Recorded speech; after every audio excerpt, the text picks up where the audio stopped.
All right, everybody, welcome back to the Doghouse at the FTN Network. I'm your host today, the big guy with the big mouth from the Big Apple. That's Big Johnny Stud. Welcome back.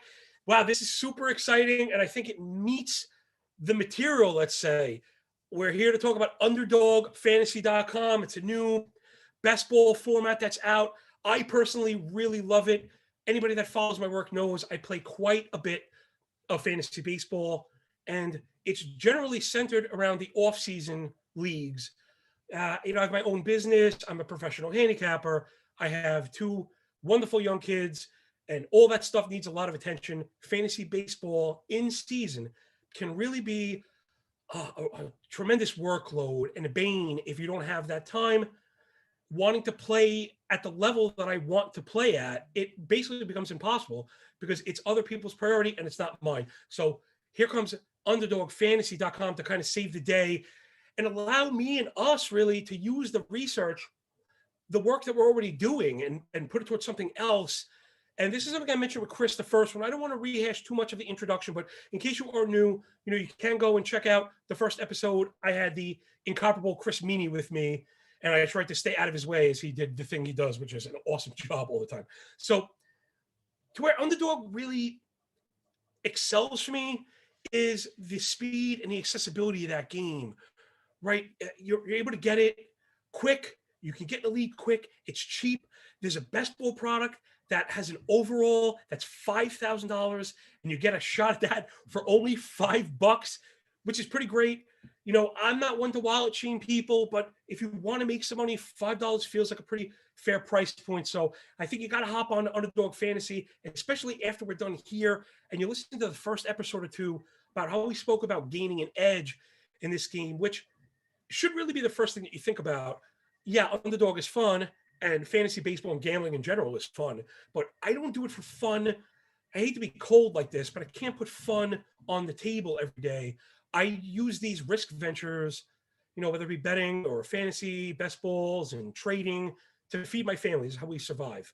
So there has to be a profit. There has to be a pot of gold at the end of the rainbow, or at least a good probabilistic chance at it, for me to put my money there or recommend that you're going to also. Anybody, if you're not, you can check out my podcast, also on the FTN Network. It's Corked Stats.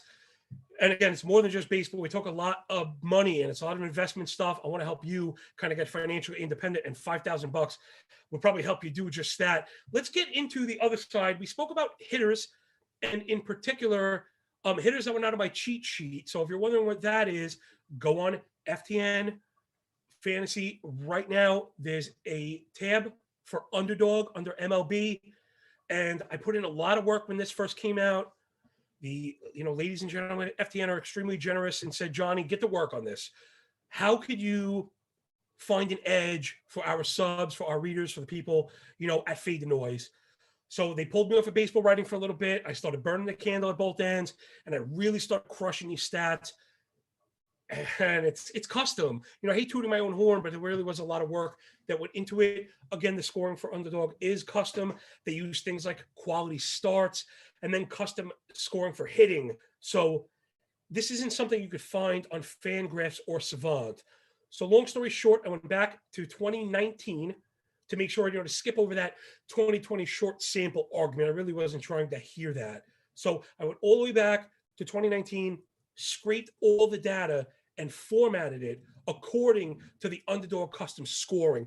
And you can get that for free. It's on the cheat sheet at FTN. I don't know how else to put it. This is total edge. And the reason why is with these unique scoring systems, not everybody puts in that work. And I think they take more intuitive approaches. Best ball in general is usually thought of as points. But at Underdog, they say they have the best ball product. And I think it's for a reason. It's because of that speed. And now, because what I'm seeing as an ability to kind of get that edge. So where is that edge? And it's in the unique scoring, again, that you could find on the cheat sheet and with pitchers. Wow, it's really kind of interesting. Some of it is intuitive. Obviously, some of the very best pitchers go at the top. We're going to get there. I wanted to speak more to the overall scoring. Okay, so since you're getting points for innings pitched, for wins, for strikeouts, and for quality starts, but losing points for runners and for earned runs. We should immediately be thinking, low whip, right? We don't want base runners. We want low ERAs. That's where it's really intuitive, but I think it's always important to kind of mention. Sorry, I'm bringing up my sheet here, and I did my little, correlative of magic. People, yeah, more than just the pretty face. I'm okay with the calculator, getting better with it at least every day. So once I had scraped the data, I then inputted that to come up with totals for each pitcher at each category, including the minuses. So if you were to hop on a cheat sheet, I have it open right now. You can find how many points they scored through innings pitched, how many points are scored through wins, Ks or runs, and the like. Now this matters because sorting by columns will help to find us outliers, and in turn, I think will help us to find guys that maybe were forgotten. Last point on the math that I found extremely, extremely interesting was total points is almost 100% correlated. I'm without exaggeration, the correlation was over 0.97. So for you math people out there, that's pretty much a perfect correlation. Let's dive into that and exactly what that means, total Ks, because they are really interesting, right? It's not maybe as simple as we might think. And I think the first thing I'm referring to is K percentage, right? So if we were looking for the player with the highest amount of strikeouts, one place we might decide to start looking is the pitcher that strikes out the highest percentage of batters. Though that seems to make sense on the surface, that won't really lead us to total Ks, because total Ks are really part of a rate, as funny as it sounds. No, they're not K per nine, but follow me, people. And there's a picture I was just writing up, again, FTN Fantasy, for all you fantasy baseballers out there. The infinitely generous people at Fade the Noise turned to me and said, hey, Johnny, why don't we get some content in front of the paywall? But they made a mistake and they didn't tell me how much content to put on the paywall. So I did what I do best, and I overdo everything. So it's positional articles, it's sleepers, it's breakouts, it's fades, it's prospects, it's absolutely everything. And they all come with a, supplementary podcast audio, which I know we're talking about Underdog, but I think those things really are also pertinent, in particular, things like prospects, where we're looking to take those late stabs. Eric Cross and I go over the players that you might want. And then Chris Meany and I spoke a little bit more about it, in particular to how it relates to Underdog last time out. So you really want to keep up, as these Underdog shows are really going to be a progression. I can be a bit professorial, but I do see it as a class, right? You're coming here to learn. I'm kind of coming here to teach. And as I vocalize, a lot of times I find that I also learn. So the pitcher I was referring to is Kyle Hendricks. And the narrative, or the stigma really kind of attached to Mr. Hendricks, has been that he doesn't strike out enough batters. And this is really, maybe you're starting to see where I'm going with rate versus total, but how totals are also really a rate when you think about it, or at least to me, in that, there are high K percentage guys. How about a Matt Boyd?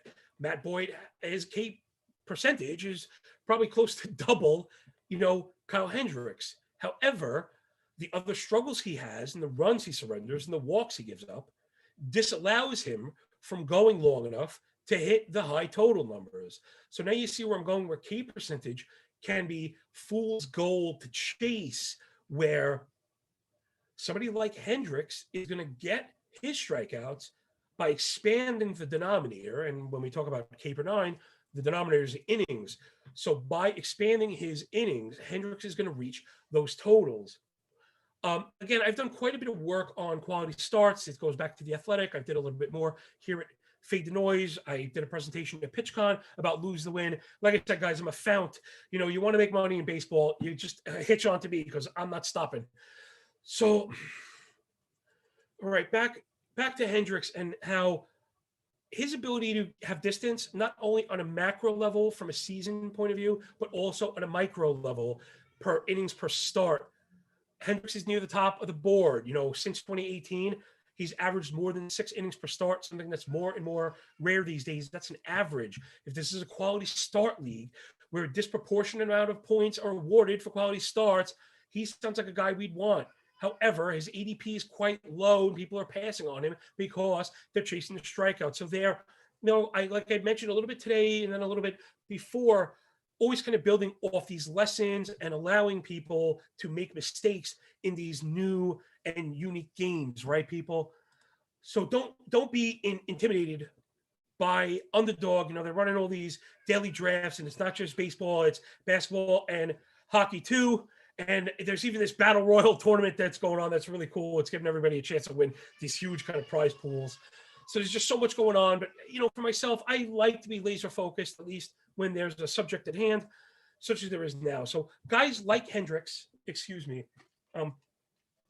in his ilk, are guys that we're going to be targeting because if you were following in the first episode, hitters score way more than pitchers, so much so outside of the top 3, referring to DeGrom, Bieber, and Cole, that the rest of them, even your Darvish and your Bauer, guys that I think I can assign some pretty serious warts to, fall into a tier where they become part of the greater blob. Okay, so keep that in mind. Again, let's do a quick overview. I think that's always good. Maybe some first timers. So like I said, it's a shallow draft. It's 18 rounds. Players are divvied up into 3 buckets: infield, outfield, and pitching. You have to keep that in mind. And really, in hitting, I think it makes outfield kind of shallow, right? Because we start combining all the infield positions where outfield is already combined. So I've been finding I really want an outfielder first. And if somehow Trout or Soto fall to you, you take them without question, people. And I covered a bit of that in a Cork Stats pod, Trout v. Soto, and why they're so excellent in points. Speaking of those, when those guys pop up during the season, Underdog's also doing over-unders. That's going on in the rival tab, which is cool. And you choose your player that you think will score higher against another player in a stat category on any given day. And if that player goes over or under, you're going to get paid. So we'll be getting into that once the games start as well. Obviously excited, but let's not get over the skis. Let's get back to the subject at hand, which is these best ball tournaments and pitchers.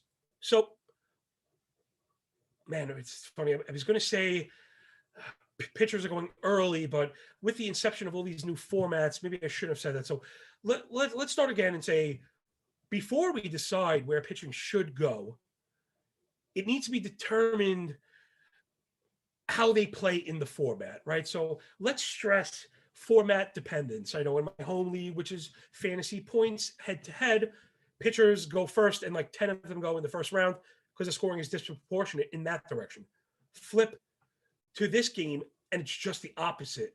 So I think we're seeing some people carrying over their point league tendencies from home into Underdog, which is a fallacy, right? That's a road to ruin even. And I kind of showed you why, but the long story short was out of the top 60 finishers last year, I think 9 or 11 were pitchers. And as you expand, it just continues until you hit a blob in the middle where you start to get a mix. So in that 18-round draft, like I said, players chopped into 3 buckets. Pitchers are a huge clump, right? Probably the biggest clump because it includes pitchers, starters, and relievers, I should say. Although relievers are not really relevant here, but even still with 5 starters in every team, that being more than the 3 outfielders, pitching is objectively the deepest pool. Since this is a shallow league, and then even more so trying to capitalize on the work we've done having to do with totals and how it's slanted towards hitters, I think you can see why I'm pretty firmly planted in my late pitcher strategy. But fear not, let's walk through it a little bit.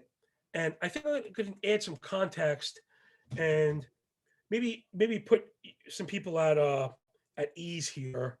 And what I'm hoping to do is maybe bring up a couple of my rosters. So forgive me, I'm going to try and scan through some guys that I know that I like in Underdog Maybe with a couple of sleepers, guys. We'll talk about some strategy, and then if I can get up one of my lists while I'm going without getting too lost, I can give an idea of what your staff might look like, even if doing this hitter first strategy, because I know people are always thinking that way. You know what? Last point before we get into it, people, strategy is always going to be first for me before player analysis is understanding the game and then making sure we have a solid strategy. Reminds me of the famous Abe Lincoln quote: if you would give me 5 hours to cut down that tree, I would spend the first 4 sharpening the axe. Think about that. That's my style, man. You know, preparation is really everything. So last point again to the strategy and how people are, I believe, drafting improperly. And I think I'm being kind of nice there. You know, I'm trying to be a sweetheart like I can be known to be, but there's a bit of a cold argument that would say you're wrong, though that's not my style. There are 1,000 ways to skin a cat. But I feel very strongly about the math, again, if we're tossing around, you know, correlations up in the 0.95s, which also was on the hitting side for OPS people. Check it yourself. You know, the math sometimes does trump the gut. So 18 rounds and 3 buckets. Intuitively, people are chopping them into 3 equal categories: 6, 6, and 6. However, I framed this argument in the last one in relation to hitters, but you know, the same thing just applies a bit differently for pitchers. The reason, I guess I should say. So people are drafting 6, 6, and 6. I did as well, maybe the first 2 times out. And then it started to dawn on me as I was crushing the work, crunching all the numbers, seeing that hitters were, you know, heavily weighted towards the top, and then thinking about how of these, you know, 18 players that you draft, only 9 of them start, only half start. So 3, 3, and 3, half of what people are drafting as a 6, 6, and 6, or 6, 6, and 6, excuse me, are actually starting. So trying to field a team of 3 starting pitchers with only 5, and I mean, then you have to consider blowups, which can be negatives. It just can happen that way, right? You're not getting the win, you're not getting a quality start. You go up and give up 6 or 8 runs and 1 1/3, you're going to hang a negative. So we need to account for not only the negatives and not only the injuries, but also what appears to be, at least, what will be a downtick in 2 start pitching weeks, which again is where you're going to win your best ball tournaments with pitching. I think that's another one. Maybe people are discounting a bit too much. Fewer and fewer pitchers are going to be going 2 starts in a single week. And remember, best ball is not just about total score, as much as we like that. On that cheat sheet is also points per game for pitchers and points per plate appearances for hitters, which is really more important, especially for pitchers. You know, the 2 starts in the week bumps the single week score. That's what's going to get you to the finish line, people. So I quickly kind of shifted towards 8 pitchers, going 5, 5, and 8, making the same 18, then going one further and stacking the offense because, again, great players are available up front, that we know. But then in the middle rounds, that kind of 5, 6, 7, because of the misdrafting, the poor drafting, or the straight up incorrect drafting that's going on, people are either taking the wrong hitters or pitchers out of place, allowing for true top 50 hitters. You know, again, top 50 underdog hitters. These are OPS guys, people. These are on base guys. These are home run guys. So, you know, somebody like a Jose Abreu, let's say, is like a first round pick. He's falling into the 6th or the 7th round.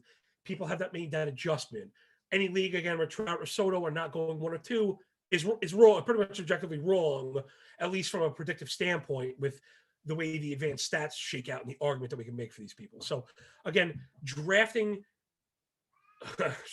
strategically is probably more important than drafting correctly, like the right guys, let me say. So let's get back into it. Maybe we can get a little more granular now that I feel like I've laid out the battlefield, right? We have an idea of how many pitchers we want. We're going to have 8 now instead of 5, which is going to maximize the 2 start weeks, as well as allow us to get to the finish line alive with a pulse, which is not going to be easy for many teams that only have 5 pitchers, especially those with Framber Valdez, let's say. That's it. They're now down to 4. And if they have a guy get skipped or get hurt, they might be hanging zeros. That tournament for them is essentially over, right? So the name of the game here is going to be not only maximizing points, but eliminating zeros. And I feel like the best way for us to get that from our pitchers is going to be kind of spread them out. And the term I used with Meanie last week was actually carpet bomb. We're going to look to kind of carpet bomb the middle tiers. But again, it really doesn't feel like that at all, to be honest. I don't feel like we're sacrificing much. Okay, I have the teams brought up. We're going to get to that in a little bit. Like I said, let's get granular and down into the draft. If you have the first 2 picks, you grab Soto and grab Trout. If you don't have one of the first 2 picks, and the way I've laid out the pitching is a bit scary to you, which I understand. And hold on, I actually have the cheat sheet up now. I think what I glossed over before with some of the scoring totals, I think will be a little more pertinent now. So again, excuse me. Going back to 2019, on the hitter side, we had 18 hitters score over 2,000 points. 18 hitters, 2,000 points. When we flip to the pitching side, we had 2. Okay, 18 to 2, so that's 9 to 1. Your chances of getting it, the 2,000 point with a hitter, is much better. But that just cuts it off at 2,000. So those 2 pitchers were Bieber and Cole. Cole topped that at 2174. Keep that number in mind. 2174 is, let's say, exactly what Anthony Rendon scored as the 12th hitter. So there's 11 hitters that scored more than even the best pitcher. Let me give you those names. It'll make a little bit of sense, but then there's going to be one, and that'll get a ball spinning for you when you think about hitting or tuning in next time on your own. So from the top, hitter number 1 overall, Freddie Freeman. So there's that Jose Abreu link I said before. Yes, Freeman's going in the first round of Underdog. He's been the top player since. Okay, and he's one of the highest scorers on a per plate appearance basis. So Freddie Freeman, first round pick, kind of get rid of steals. They matter, but not enough to move the needle like you do for Roto. So you kind of forget about that. Freddie Freeman, Mookie Betts, Cody Bellinger, Acuna, Trout, Soto, Harper, Devers, Story, Bogarts, Yelich, Rendon. Makes sense. A lot of great players. Next player, Marcus Semien, Bregman, Abreu, Carlos Santana. Starts to get really interesting, people. Keep that in the back of your mind when you're drafting your offense. Back to the pitching. So only 2 players had over 2,000 points since I started recording in 2019. And then if we look a little bit further, only 12 scored 1,600 or more. 12, 1,600. Keep that in mind. To get to 1,600, that player was Hunter Dozier, who is going at the very end of these drafts, and he's hitter 70 on my board of total overall. So it's not a hard ranking, but just to give you an idea of Hunter Dozier, somebody not really thought of as being super impactful compared to that pitcher at 1,600. Could you guess? It's Yu Darvish. You should start to be questioning the value of pitchers now in this format. When Yu Darvish equals Hunter Dozier. And granted, first half of 19 was just okay for Darvish. He was phenomenal. And you'd be hard-pressed to find another format anywhere where those 2 players are equal. So I know I took you on a bit of a long-winded, circuitous journey, as I tend to do. But hopefully, as I also tend to do, hopefully you walked away with a few good nuggets that are really going to last. I don't like to give people information and not to beat these old adages to death, but you give a guy a fish, he eats for the day, and you teach him to fish, he eats for the lifetime. My goal is the culture of fishermen where not a single person is relied upon, I should say, to do all the teaching. So if you're wondering, since we're here for pitching, let's do it, everybody. Those pitchers that scored over 1,600 points: Garrett Cole, Shane Bieber, DeGrom, Lance Lynn, Bauer, Scherzer, Nola, Castillo, Verlander, Giolito, Darvish, and Corbin. It's a very short list. Corbin's lost a couple ticks on his fastball. I'm off of him. Even more so, I'll give you a little bit more, right? So Cole and Bieber were at 2,000. The only pitcher in the 1900s was Jacob DeGrom, just at 1904. Nobody in the 1800s Lynn and Bauer in the 1700s, and then the rest of the players in the 1600s and below. So again, not to beat the dead horse, but draft your hitters early. The reason I went so far into highlighting the totals is in case you are worried about the pitching later on and you don't have the first or second pick, man, I might even say third or fourth. How do you pass on Freeman? How do you pass on Tatis? It's very, very difficult. And then I'd be thinking about pitchers in the first round. Granted, at $5, I'm not looking at this as a single event, a single bullet. And I don't think you should either. I'm not trying to say you need to mass enter these things, although it's really great to use, and that's one of Underdog's really big thing, that the experience of the product is really fantastic. It's like user friendly, and the design is great. Everything's like easy to play. The withdrawal is great. But more so, again, we want to win, right? We want to win. So let's put winning back at the forefront and away from all the fun we might be having, and allowing, quote unquote, allowing our strict draft plan to have pitchers in it as a percentage, like I mentioned. I think you need, again, I don't want to say everybody needs to spend hundreds and hundreds of dollars, but it probably is fair to say in an event like this, you probably need $20. I think that sounds fair. I think at least 10, you would need at least 2 bullets. I think you probably would have 4. And I think 4 in particular is great because 4 will get you your 2 favorite squads, 1 off squad, and then a YOLO squad, which generally I would not recommend for deep fantasy, but for shallow Underdog, I think YOLO ball is in the cards. We're talking about your Stantons and your Alvarez, your Lance McCullers, all these guys going late, by the way. And that's kind of what I mean, guys, that if they were to meet top end potential are kind of slate breakers for what it is. So, keep all that stuff in mind.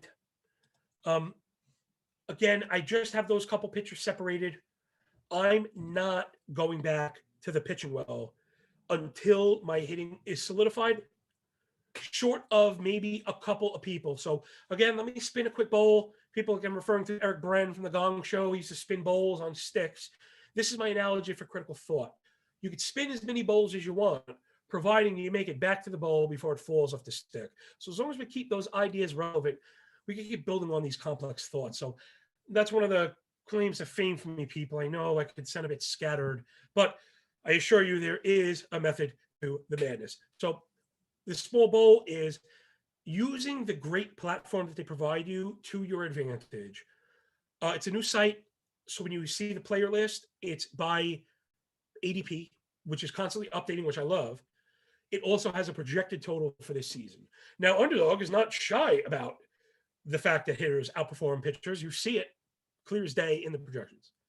People don't seem to be acting on that. They seem to be acting more by ADP and those, pre-existing premonitions, let's say, right, I guess, which are pre-existing by definition. All right, so once the hitting is solidified, what I was getting at, I'm sorry, is playing with your own player lists, setting your own cues. The game moves extremely fast. It's one of its benefits. Also, it's a benefit because it catches people with their pants down. But we can't be those people, right? We're not going to get caught up because we're going to be prepared. So if you want to be prepared, the time to do that is now.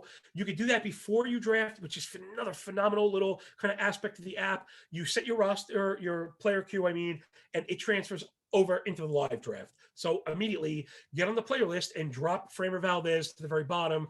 And if you want to go even further, you could do what I've done. But now we're really getting into some of the more specific ways to kind of gain that edge. And it's through that player queue. So I set my queue the way that I'm going to draft. So I have probably 80 hitters without a single pitcher, minus the top 3, at all on my player list. Once, let's call it, the top tier hitters are gone, for example, if people were to kind of adapt the same system as me, and I see now hitters are flying and pitchers that shouldn't be are pushed up, then maybe we want to make a slight pivot. There have been times when instead of going 5 and 5 as a mix, I don't go in order, although I have been leaning outfielders first because I mentioned they're a bit more shallow. Late infielders, forget it, there's Yohan Moncada and Bo Bichette. You can really get ace guys later, Ketel Marte, Marcus Semien, guy I mentioned before, without having to worry about it. So keep an eye on that initial giant glob of hitters and when it's running out. So if it begins to run out, then I will start to hit that pitching cue. So because in an ideal situation, people, I'm drafting 10 bats and then my 8 pitchers, you could just blanket your entire player ranking with pitchers all the way down the bottom. And man, there's a lot of there's quite a few inefficiencies in the pitching market. I think, again, I don't think by the time the season hits, I don't think that efficiency will have worked itself out. I think the market is behind the 8 ball here. I think the speed of the game, I don't think they're going to catch up. So pitching, again, is where we're going to win this. This is how we're going to win this game, is on the pitching end, and it's with that carpet bomb like I spoke of. So again, 10 bats, then 8 pitchers. But if the hitters that you had in that top tiers are gone, then you move up the pitchers and you can address hitters at the end. Remember, it is such a shallow league that almost there's pretty much a viable player with the very last pick of the entire draft. So don't panic, never panic at all, but especially you won't have to because we're like way ahead of the pack. I mean, I truly believe that, with our 5 and 5 hitters, we're not only going to account for injuries, we're also going to account for slow weeks, and we should be putting up those top 50, top 60 overall players. We should have maybe, or hopefully, all 6 of our hitters are coming from that top 50 pool, vaulting us. And then of the 8, we catch a couple darts out of the 3. Hopefully 3 of the 8 are solid, and boom. Maybe we're talking about a winner here, or kind of sprinkling the top of the overall leaderboard. And then, listen, luck is going to have to take you over the finish line. I can't lie to you about that part. Okay, everybody, here we go. So this is a real team that I drafted my hitters first. Let me bring it up right here, and I give you an idea of just exactly what it looks like. This doesn't have the order of the draft, but we could probably figure it out. So my outfielders are Trout, Ozuna, Teoscar Hernandez, Kyle Lewis, Nick Senzel. That's funny. Nick Senzel must have fallen to the back. I don't think he's part of my initial drafting plan. So he probably fell to the back. Check out the infield. Extremely strong. This is what I'm talking about, people. This is a 12-man league. That's shallow, but it's not that shallow. I don't know how this works. Bregman, who's come back today, fret not, he's going to be fine. Eugenio Suarez going way too late. He should be a first or second rounder, I believe. DJ LeMahieu, Yohan Moncada, Luke Voigt. Totally stacked. I should have no problem fielding 6 awesome bats from that group. Now, if you're wondering, yeah, but how does the pitching look? Pitcher 1 is Joe Musgrove. I mean, that's not bad. He's going inside the top 100 in roto leagues. I don't know if people are afraid of going to Colorado. I would counter in best ball. This is where you want guys in the West because you're going to get the great starts and you don't have to worry about the bad ones. Maybe if you only have 5 pitchers, you can't afford to have that, but we have 8, so we can. So after Musgrove is Kyle Hendricks, who I haven't looked. They do have awesome player ownership page, all props Underdog Fantasy. I love that, especially as a volume player. People, we want to stay aware of our portfolio. So Kyle Hendricks, for all the reasons I labeled before, he's awesome. He's going to get a ton of QSs, a ton of wins, and the strikeouts are there. Quick note, I don't remember if I mentioned it. Kyle Hendricks was 27th overall in total strikeouts going back to 2019, if I had mentioned that before. So in a 15-team league, that's an SP2. There's nothing to worry about. It's fine as far as strikeouts go. So, if that's the thing you're worried about, where he's an SP2 and not an SPA1, sorry, people, these things happen. Take advantage of the wrinkle. Don't bang your head against a wall like I do, trying to figure them out. Let's keep going down the road. Aaron Cevalle, quality start machine. He does it every single time out. Not sure why he's going as late as he is. Tyler Mahle, David Price, who's back looking sharp, Josh Lindblom, Drew Smiley, Madison Bumgarner. It's funny, I get a little bit, may sound vanilla with the Bumgarner low. He's one of my sleepers right now. He looks very sharp. And now, he's a couple years removed from the injury. The velo is back up. And let's not forget, this guy was like Hall of Fame bound if he's not already. So I'm buying low on Bumgarner. Excuse me, especially in a format like this, where his floor is kind of a boring QS and his ceiling is kind of ace, low end ace. Again, he'd pay the bills. The thing I wanted, before we get out of here, the last thing I wanted to point at with roster construction as far as pitching goes is back to the total Ks. Remember, total Ks, thinking of them not in just the biggest strikeout potential, but needing the workload to get there. Okay. The first round of this best ball tournament, which I love, by the way, it's not full season. It's in stages. So the first stage is up to the All-Star break. And then you play like segments, 2 or 3 week segments of the playoffs, which I love, by the way. So we want to get out of the box hot. Also something I'm not sure everybody is looking into. It also makes those YOLO players a little more valuable, right? Stanton is more likely to go half the season than he is the full season. Like that's his basic logic, right? Basic probability. So a player like Stanton, maybe he gets you into the playoffs, the best ball playoffs, I mean, and then gets hurt, where he probably served its purpose already, especially if you still have 4 outfielders left to cover that 3 for the remaining month and a half or so. So keep that in mind with YOLO guys. And what I was getting at in particular with the pitch rotation is that mix of kind of static and dynamic, and we want to run them simultaneously. And I don't think you have the ability to with only 5 pitchers. I do think you have the ability with 8. So right here's your Musgrove is dynamic, and Hendricks is kind of static, and Cevalle is kind of static, but Molly is dynamic. High K is very impactful on a per inning basis. Bumgarner a little more steady. Price a little more steady. And I think that's a big one. Lindblom and Smiley, of course, also dynamic. So it's very hard to rely on a Smiley or a Lindblom every time out. It's just not how they operate. But there are like 6-inning, 10K win QS performances in there, which are the nut hand. So mix those up, people. Maybe if you want to go 4-4, 4 steady eddies and 4 kind of high ceiling guys. And I feel like I didn't really leave much on the table. Your back starters, Josh Lindblom or Drew Smiley, in a league where K matters. I mean, we really could do very well. So I think that's pretty much it for it. And again, don't forget to get on Underdog Fantasy and, sign up for these guys. Use the code FTN.